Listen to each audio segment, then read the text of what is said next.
전국적으로 학생이 줄면서 농어촌에선 문을 닫는 학교가 속출하고 있죠. 그런데 경북 구미에 있는 한 초등학교와 중학교는 전혀 사정이 다릅니다. 내년에는 신입생이 훨씬 더 늘어나 전국에서 학생이 가장 많은 학교가 될 거라고 합니다. 그런데 마냥 반기일 수만은 없는 이유가 있습니다. 교실도 부족하고 교사 수급, 급식 등 상당한 차질이 예상되기 때문입니다. 어떻게 이런 일이 벌어졌는지 한태영 기자 취재했습니다. 지난 2018년 개교한 구미시 산동읍 인덕초등학교입니다.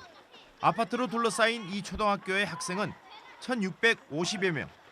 학급 수는 67학급으로 한 학년에 10개 학급이 넘습니다. 개교 당시 43개 학급에서 5년 만에 50% 이상 늘었습니다. 수년째 학교 인근에 아파트가 들어서면서 생긴 현상입니다. 지금도 포화 상태인데 내년은 더 문제입니다. 학교 앞에 1,500가구 아파트가 내년 1월 입주를 시작할 예정이기 때문입니다.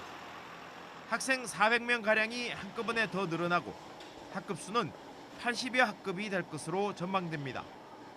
전교생 수가 2,000명을 훌쩍 넘겨 전국에서 학생 수가 가장 많은 학교로 기록될 전망입니다.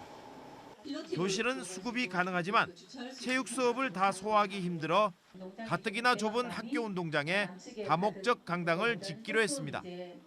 아이들이 뛰어놀 공간은 그만큼 줄어듭니다.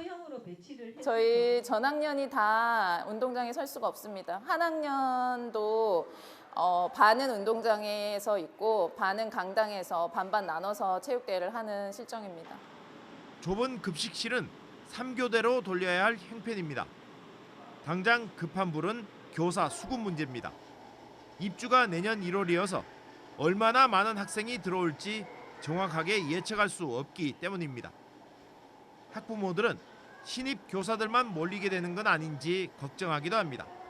아무래도 노련한 베테랑 선생님보다는 신입 교사 또는 계약직 교사가 배정될 확률이 많고요. 그리고 교사 충원이 100% 된다는 보장이 없습니다. 이렇게 되면 한 반에 있는 아이들은 24명, 27명에서 35명까지 들어가는 최악의 상황이 오고 이렇게 해서 1학기 수 맞춰야 됩니다. 초등학교 바로 옆에 붙은 중학교도 사정은 비슷합니다. 현재 전교생 840여 명인데 내년에는 절반에 해당하는 400명가량 늘어날 전망입니다. 학생 수가 갑자기 늘어나면서 이 중학교는 내년 1월 운동장의 3분의 1 정도 되는 공간에 4층 높이의 모듈형 교실을 짓기로 했습니다. 이렇게 되면 이 운동장에서 내년부터는 체육대회를 열 수 없게 됩니다. 인덕초등학교처럼 교사 수급, 급식 등에도 차질이 우려됩니다. 이제 학급이 많아지다 보니까 학생 교육은 교실에서만 하는 게 아니거든요. 특별교실에서 실습 수업도 많이 이루어져야 되는데 특별실이 상대적으로 부족하니까 학생들의 실습 수업이 안 되는 거예요. 그래서 전반적으로 우리 학교 학생들은 내년부터는 몇 년이 될지는 모르지만 교육 활동이 상당히 위축될 것으로. 농어촌을 중심으로 인구가 줄고 학교가 사라지고 있는 요즘. 학생이 늘어나는 건 분명 반가운 일인데도 갈수록 나빠지는 교육 여건 때문에 마냥 반기지만은 못하고 있습니다. MBC 뉴스 한태현입니다.